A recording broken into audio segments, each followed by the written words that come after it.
구약성경 욥기 41장 1절에서 11절까지의 말씀 우리 한 목소리로 함께 봉독합니다.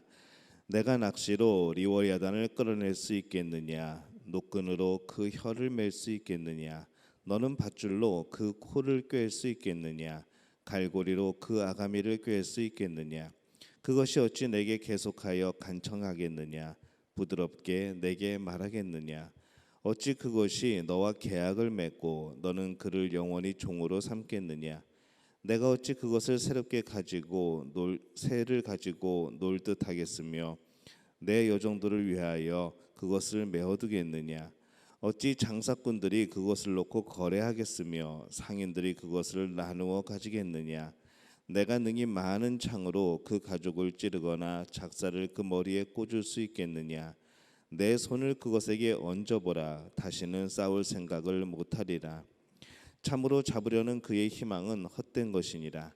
그것의 모습을 보기만 해도 그는 기가 꺾이리라. 아무도 그것을 격동시킬 만큼 담대하지 못하거든 누가 내게 감히 대항할 수 있겠느냐? 누가 먼저 내게 주고 나로 하여금 갚게 하겠느냐? 온 천하에 있는 것이 다 내 것이니라. 아멘. 할렐루야. 하나님의 은혜가 오늘 하루의 첫 시간을 주 앞에 드리는 우리 믿음의 가족들에게 함께 하시기를 예수님의 이름으로 축원합니다. 계속하여서 이 하나님의 말씀, 욥에게 주시는 이 하나님의 말씀이 계속되고 있습니다. 계속해서 하나님께서 질문을 하지요. 네가 이것을 아느냐? 네가 이런 것들을 겪어보았느냐? 네가 이런 것들을 해결할 수 있겠느냐? 할 수 있으면 할 수 있다고 한다면은 한번 해보아라 라고 계속해서 말씀을 하고 있습니다. 욥은 그 앞에서 계속해서 자신의 연약함 또 그 부족함을 느끼게 되는 것이죠. 오늘 1절에 보니까 내가 낚시로 리워야단을 끌어낼 수 있겠느냐? 노끈으로 그 혀를 맬 수 있겠느냐? 이렇게 말씀을 합니다. 이 리워야단은 대부분 사탄이나 어떤 특정한 동물을 가리키게 되는데 여기서는 악어 종류의 어떤 동물인 것 같습니다. 그렇게 해석들을 합니다. 그래서 내가 낚시로 리워야단을 끌어낼 수 있겠느냐? 노끈으로 그 혀를 맬 수 있겠느냐? 그렇게 말씀을 합니다. 이 말씀에 대한 우리의 대답은 뭘까요? 노죠. 안 된다는 것이죠. 우리는 이 땅에서 우리가 할 수 있는 일이 있고 할 수 없는 일이 분명히 있습니다. 우리는 주위에 우리가 할 수 있는 일과 할 수 없는 일, 또 해서는 안 되는 일들이 우리가 많이 있고 우리는 그 가운데에서 그 이치에 따라서 우리는 그렇게 살아가고 있는 것이죠. 근데 우리는 어떤 문제에 있어서만큼은 어떤 특정한 문제에 있어서만큼은 자신이 할 수 없는 일임에도 불구하고 이상하리만큼 고집을 부리고 하고자 하는 그런 경우가 있습니다. 그것이 하나님이 인도하시는 또 하나님께서 확실하게 증거를 주시는 그런 믿음의 일들이 아니고 나는 부족하지만 하나님은 하실 수 있다는 그런 신앙의 고백이 일이 아니고 그냥 어떤 문제에 있어서 개인마다 차이는 있지만은 이것만큼은 정말로 내가 고집을 부리게 되는 그러한 일들이 있게 됩니다. 자신이 할 수 있는 일과 할 수 없는 일을 구분하는 것은 참 중요합니다. 그만큼 하나님 앞에서 내 모습이 어떠한 모습인가를 그가 알고 있다는 것이죠. 할 수 있는 일은 정말 열심히 노력해서 하면 됩니다. 할 수 없는 일은 하나님한테 맡기는 것이죠. 그것에 너무 수고를 기울이지 말고 또 우리가 마음에 너무 짐을 지지 말고 우리가 할 수 없는 일들에 대해서는 그것을 우리가 인정하고 넘어갈 필요가 있는 겁니다. 그래서 할 수 있는 일과 할 수 없는 일을 구별하며 살아가는 것, 이것은 참 우리에게 중요한 삶이 됩니다. 이 하나님은 욥이 할 수 없는 일에 대해서 지금 너무 매달려 있다고 말씀을 하시는 것이죠.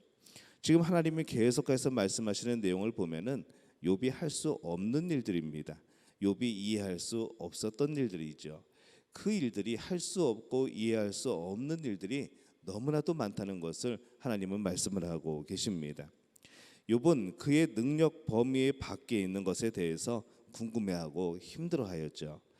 그는 그의 고난이 어떤 이유로 시작되는지 너무 궁금했습니다. 왜 이런 고난이 오게 되는지 의문을 가지는 것이죠. 의문은 분명히 그가 가질 수 있는 겁니다. 왜 이런 일이 생겨났을까? 왜 이렇게 되었을까?라는 궁금증은 뭐 욥이 충분히 그런 질문이 생겨나고 궁금해할 수 있는 부분입니다. 그런데 그 의문을 가지면서 그는 그의 고난이 자신의 문제가 아니라 외부적인 것으로 이 하나님이 설명해야 된다고 생각을 했던 것이죠. 내 안에서 찾아가는 그런 과정이 아니고 과연 이 일이 어떻게 해서 나에게 오게 되었는가, 이것에 초점을 맞춰서 그는 생각을 했던 것이죠. 그래서 그는 하나님께 질문을 합니다. 근데 하나님이 대답하시질 않죠. 대답하시지 않자 하나님께 대답할 것을 강요를 합니다. 요청을 하지요. 정말 간절하게 말을 합니다. 정말 분노하면서까지 말을 하게 됩니다. 그러니까 그 마음이 더욱더 힘들어지는 것이죠. 근데 이 욥의 문제는 우리는 객관적으로 이 욥기를 보고 있기 때문에 이 욥의 고난의 문제는 사실 욥이 해결할 수 없는 문제입니다. 그가 이 하나님의 나라에서 벌어지고 있는, 지금 하나님 앞에서 벌어지고 있는 일을 알 턱이 없는 것이죠.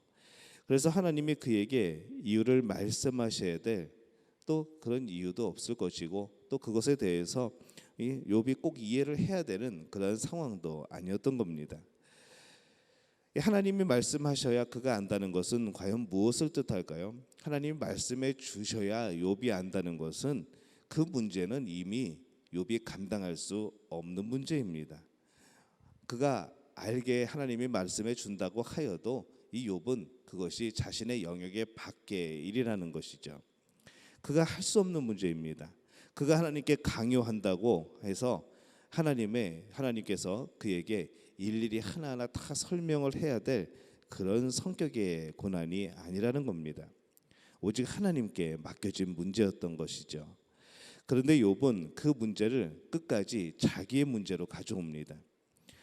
그 문제는 하나님께 넘겼어야 되는데 정말 이해되지 않고 정말 답답하고 도대체 이게 무슨 일인가 생각 들면서도 신실하신 하나님을 믿고 그냥 맡겼어야 되는 것인데, 그것을 자기가 잡고 풀고자 그는 정말로 노력을 했던 겁니다. 그것이 아픔이 되었고, 그것이 슬픔이 되었고, 그것이 오히려 미움이 되었고, 그것이 그 안에서 죄를 짓게 되는 그런 상황이 되었던 것이죠. 근데 그럴수록 문제가 해결되는 것이 아니라 문제가 더욱더 커집니다. 더욱더 힘들어지는 것이죠. 만약에 어떤 사람이 자신이 왜 여자로 태어나지 않고 남자로 태어났는가, 왜 남자로 태어나지 않고 여자로 태어났는가, 이것을 고민한다면은 그것은 어떻게 대답을 해야 될까요? 어떻게 그것을 해결을 해야 될까요? 참 그것은 그런 고민한다는 자체가 뭐 한 번쯤 그런 생각을 해볼 수 있겠지만은 그것을 고민으로, 인생의 고민으로 붙잡고 산다는 자체가 어리석은 것이죠. 그가 할 수 있는 것의 문제가 아니라는 겁니다. 만약 어떤 사람이 자신의 키가 작은 것에 대해서 고민을 한다면 그것도 참 어떻게 보면 어리석은 일이죠. 뭐 이거 고민한다고 해결될 일도 아니고 뭐 어떻게 쉽게 이루어질 수 있는 그런 일들도 아닙니다. 때로는 그것이 내가 고민하고 해결해야 하는 일인지 그렇지 않은지 정말 복잡한 상황에 그런 문제들도 있습니다. 우리는 그때마다 내가 해결할 수 있는 일인지 아니면 내 능력 밖의 일인지 구별을 해야 되는 것이죠. 내가 할 수 있는 일이라고 한다면은 열심히 하시면 됩니다. 열심히 노력하시고 하나님이 주신 은사를 가지고 이루어내시면 되는 겁니다. 근데 만약에 내가 할 수 없는 일이라 여겨진다면, 그것이 내 능력 밖의 일이라 생각이 된다면은 여러분 그때는 하나님 앞에 엎드리시는 겁니다. 하나님 앞에 엎드리셔서 간구하는 것이죠. 하나님께서 능력 주시고 하나님께서 놀랍게 역사하셔서 나를 도우신다 한다면 그것은 이루어지는 것이고, 우리가 하나님께 의지하게 될 때에 그것은 정말로 하나님이 원하시는 바가 아니라고 한다면 그 일은 하나님이 이루실 겁니다. 모든 일들은 우리의 지혜로 이루어지는 일들보다 하나님의 지혜로 이루어지는 것이 더욱더 아름답고 많은 열매를 맺게 되는 것이죠. 안 되는 일을 하려고 하다가 참 일을 그르치게 되는 경우들이 많습니다. 못하는 일을 해보려고 하다가 그것이 정말로 스스로에게 시험이 되는 그런 일들도 많은 것이죠. 그렇기 때문에 우리는 내가 할 수 있는 일, 또 내가 내 능력 밖의 일들을 구분하여서 내 능력 밖의 일들은 하나님 앞에 간구하고 하나님의 도움을 구하고, 정말 하나님의 뜻이 그렇다면 그것이 여러분에게 놀랍게 역사가 될 것이고, 그것이 아니라고 한다면은 그것은 하나님께서 이루실 일인 겁니다. 우리가 그렇게 살아가야 되는 것이죠. 나의 일일 때는 정말로 그 일에 노력을 기울여야 됩니다. 그리고 내가 할 수 없는 일이 아니라면은 우리는 빨리 마음을 비울 필요가 있는 것이죠. 우리의 고난은 때로는 자신의 일이 아닌 일에 노력을 함으로써 더욱더 가중될 때가 있습니다. 안 되는데 하려고 하니까 얼마나 그것이 힘들겠습니까? 원래 내 능력 밖의 일인데, 원래 하나님 보시기에 우리가 할 수 없는 일인데 하려고 하니 얼마나 그것이 안타까운 일이 되겠습니까? 11절에 보면은 누가 먼저 내게 주고 나로 하여금 갚게 하겠느냐, 온 천하에 있는 것이 다 내 것이니라, 이렇게 말씀합니다. 하나님이 우리에게 하셔야만 하는 일은 원래 아무것도 없습니다. 하나님을 여러분 꼭 빚쟁이처럼 그렇게 만들지 마시기 바랍니다. 하나님 나에게 이런 거 해주셔야 되지 않습니까? 라는 그 질문 자체가 상당히 좀 마음이 그런 질문이라는 것이죠. 하나님이 우리에게 하셔야 되는 일은 없습니다. 이미 하나님은 우리에게 많은 것을 주셨습니다. 넘치도록 주셨습니다. 우리의 존재 자체가, 우리가 숨쉬고 살아가는 이 모든 것이 이미 하나님이 주신 은혜이고 선물인 것이죠. 하나님은 우리에게 빚이 없습니다. 그러기에 엄밀하게 말하면은 우리는 하나님께 무엇을 요구할 수 없는 것이죠. 단지 우리가 하나님 앞에 요구할 수 있다고 한다면 그것은 하나님과의 관계 속에서, 아버지 되신 하나님과 자녀된 우리와의 관계 속에서 하나님의 뜻을 구하는 것이지, 우리가 하나님께 무엇을 요구하고 내 몫을 내놓으라고 할 수 없는 겁니다. 근데 우리는 너무 많은 것을 하나님께 당연히 요구를 하고 있습니다. 하나님 이거 주세요, 하나님 저거 주세요. 그것이 어떤 하나님과의 관계 속에서 요구되는 것이 아니라 내가 필요한 것, 내가 요청되어지는 것, 내가 드러내지기 위한 그런 것들을 자꾸 우리는 하나님께 요청을 하는 것이죠. 우리가 할 수 없는 일을 하나님께 요구하기에 앞서서 우리가 할 수 있는 일을 해야 됩니다. 그리고 그 일을 충실하게 하는 것이 먼저인 것이죠. 우리는 하나님께 강요하는 경우가 많습니다. 하나님이 우리에게 무엇을 주시는 것은 국률로서 주시는 겁니다. 자비로서 주시는 것이죠. 우리가 받지 못해도 화낼 것이 아니라는 겁니다. 우리가 받지 못했다고 하여서 화가 난다면 그것은 이미 잘못 구한 것이라는 것이죠. 이 자신은 하나님의 국률을 구했다 하지만은 정말 우리 마음속을 들여다보면은 이 하나님의 국률과 자비를 구하여서 구한 것이 아니라 우리는 하나님을 너무나도 협박한 적이 많다는 겁니다. 강요한 것이죠. 하나님이 우리에게 응답하시지 않아도 토라지지 않고 화가 나지 않을 때 그 간구는 제대로 한 겁니다. 그것이 하나님의 국률을 구한 것이죠. 우리는 하나님께 국률을 구하는 존재입니다. 우리는 하나님께 바르게 구해야 되죠.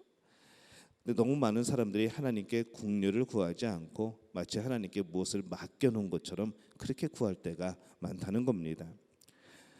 하나님과 그 사람의 관계가 바르지 못하고 오히려 응답도 없는 이유가 혹시 국률로서 구하는 것이 아니라 강요하는 것은 아닐까라는 생각을 해보게 되는 것이죠. 내가 이렇게까지 했는데 하나님이 나에게 응답하시지 않습니까? 라고 항의하는 사람들이 많습니다. 근데 생각해 보면은 우리는 언제나 하나님 앞에 빚진 자들입니다. 그렇기 때문에 우리는 언제나 하나님을 강요하는 것이 아니라 하나님 앞에서 국률을 구하는 것이죠. 오늘 우리는 하나님께 국률을 구하고 있습니까? 그 자비하심을 구하고 있습니까? 아니면 내 욕심을 이루어 달라고 오늘 여러분 그렇게 간구하고 있습니까? 하나님의 국률과 자비를 구하는 그런 믿음의 가족들이 되어지시기를 바랍니다. 국률로서 구할 때, 하나님의 자비로움에 의지하여 구하게 될 때에 오늘 여러분의 삶 속에 주어지는 모든 것이 은혜가 될 줄로 믿습니다. 이미 하나님이 주신 선물일 줄로 믿습니다. 오늘 그것에 기뻐하고 오늘 그것에 감사하고 살아가는 우리 믿음의 가족들이 되어지시기를 예수님의 이름으로 축원합니다. 제가 기도하겠습니다. 하나님, 은혜와 사랑에 감사를 드립니다. 우리에게 주신 모든 것이 이미 하나님의 은혜인데, 하나님의 놀라운 선물인데, 하나님의 긍휼이고 자비하심인데, 우리가 그것을 잃어버리고 오늘 내 욕심의 것을 채워주시지 않는다 하여 오늘도 원망하고 분노하고 또 뒤돌아서서 살아가는 우리의 모습들을 발견을 합니다. 하나님, 우리가 이렇게 참 연약한 존재입니다. 하나님, 우리에게 긍휼을 베풀어 주옵소서. 우리가 받은 것 세어보게 도와주옵소서. 우리가 간구하는 것 우리의 능력의 일이거든 하나님 정말로 열심히 할 수 있도록 도와주옵소서. 우리의 능력의 밖의 일이거든 하나님의 뜻이라고 하면은 하나님 우리에게 능력을 더하여 주옵소서. 우리가 이루어야 될 것이 아니라 한다면 하나님께서 이루시고 더욱 아름답게 이루어 주옵소서. 우리가 하나님 앞에서 겸손하기를 원합니다. 모든 상황에 겸손하기를 원합니다. 그렇게 하나님 앞에서 살아가는 우리 모든 믿음의 가족들 될 수 있도록 도와주옵소서. 오늘 살아갈 때, 오늘 하루를 살아가게 될 때에 하나님의 긍휼하심과 자비를 경험하는 귀한 성도들 될 수 있도록 주님 역사하여 주옵소서. 모든 것을 주님께 의탁하옵고 예수님의 이름으로 간절히 축복하며 기도하옵나이다. 아멘.